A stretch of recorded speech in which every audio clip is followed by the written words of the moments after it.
vintage Power Droid from 1978-79. It's essentially a box with legs. This is the one I had from childhood. It's in fairly good condition. I mean, the sticker's still intact. Comes at the top, it's got this rubber piece, which is like maybe an exhaust port or something. It's got sticker decoration.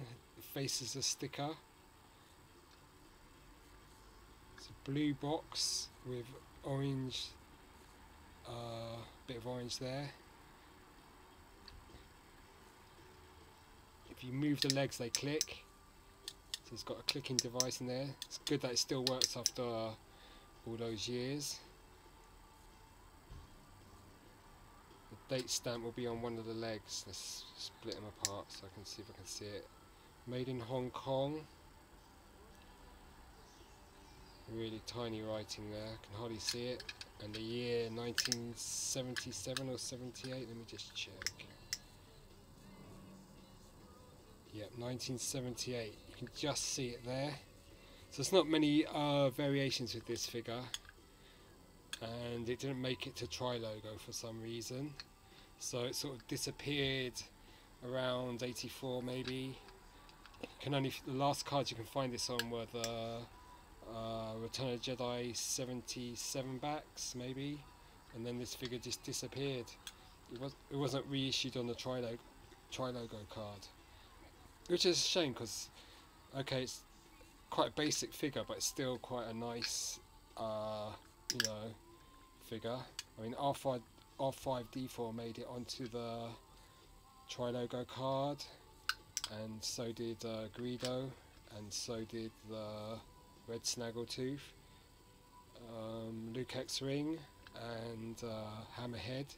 So the only one that didn't really make it was the Power Droid and Walrus Man for some reason. So you can't, those two figures, Power Droid and Walrus Man, were sort of you know, discontinued. Great figure though. There's been a few other issues since in modern times. The one that came in the 3-pack, Vintage Collection 3-pack, still clicks. That's quite a nice thing. Good old Power Droid from 1978. I mean, to pick this figure up loose shouldn't be too hard to find. I mean, the clicking might have broken down by now, but otherwise, I mean, just what you need to check is the stickers, that stickers are still attached. I mean, I guess some people will put repro stickers on, and also this rubber exhaust is often missing. So these are the things you've got to look for with the Power Droid. But I mean, you should find one under around £5 to £10, no problem, in reasonable condition. Graded, maybe £30 on a good day, 40, 50. Carded on a Jedi 77 back, maybe £100 if you're lucky. Nice looking figure. I mean, that'd be graded as well. I mean, on a 77 back, ungraded, in fair condition, maybe 80, maybe a bit less. You just got to be patient. On a Star Wars 21 card back or 20 back, you're going to pay a lot more. I think out of those figures that he was released with, he's the cheapest out of the lot, or the least popular. I mean, R5D4 is easily the toughest one to find, especially in the UK. Great looking figure though. So Power Droid or Gonk Droid from 1978, second release. So these came out after the 12 back figures. Great looking figure. Yeah. So that's your Power Droid.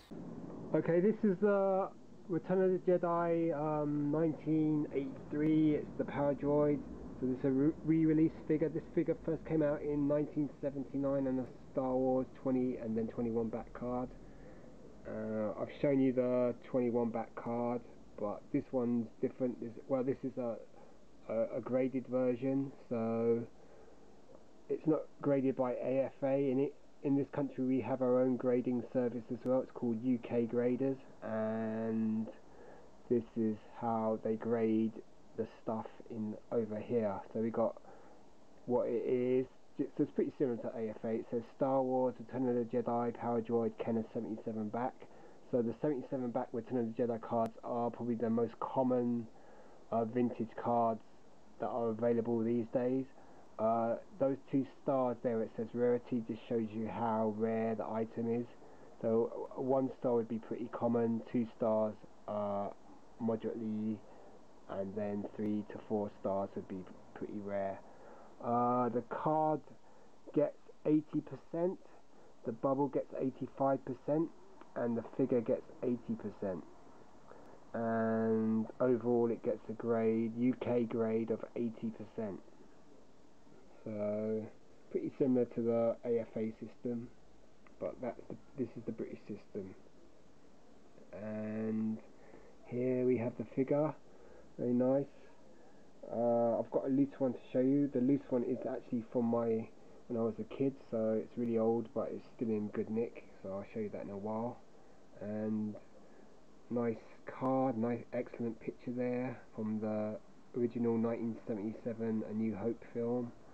And then you've got the Return of the Jedi logo. This is an American card, but pretty common, easy find. Bubbles slightly tinged yellow, but not too bad. That's it really, not much to say. This is Droids, also known as, quite famously, as the Gonk Droid because of the noise it makes. And it has been re-released in modern since '95 as well.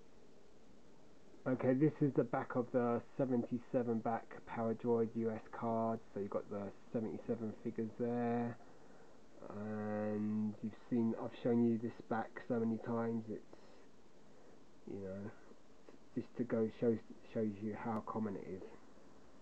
Even in the over here, this is probably the most common card you can find. And it tells you the 4 items you could get, 4 toys, and then this one was made in Hong Kong. There's the pop, still intact, and that's about. Okay, this is from my childhood. This is my Power Droid. So the feet make a clicking noise when you move it forward, and it still works. It's pretty cool.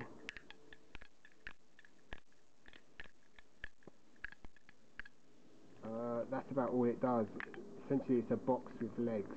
So decorations consist of a sticker there, a stick around the side, a bit of orange paint there, and this rubber hose thing at the top, and then the legs with the quite broad feet and the clicking feature. You can just see the piece of plastic there that clicks when the legs move forward. So for something that I've had since 1980, 81, I don't know when I got this one. It still works, it's still in good nick, and I played with it a lot back in when I was a kid, so he's done really well, this little droid. So that's the loose Power Droid, and behind it is the carded 77 back US Kenner card, easy find. If you want to get this on a 21 back or 20 back, you're going to pay quite about 4 times as much, 5 times maybe. So it's up to you whether you're going to get that.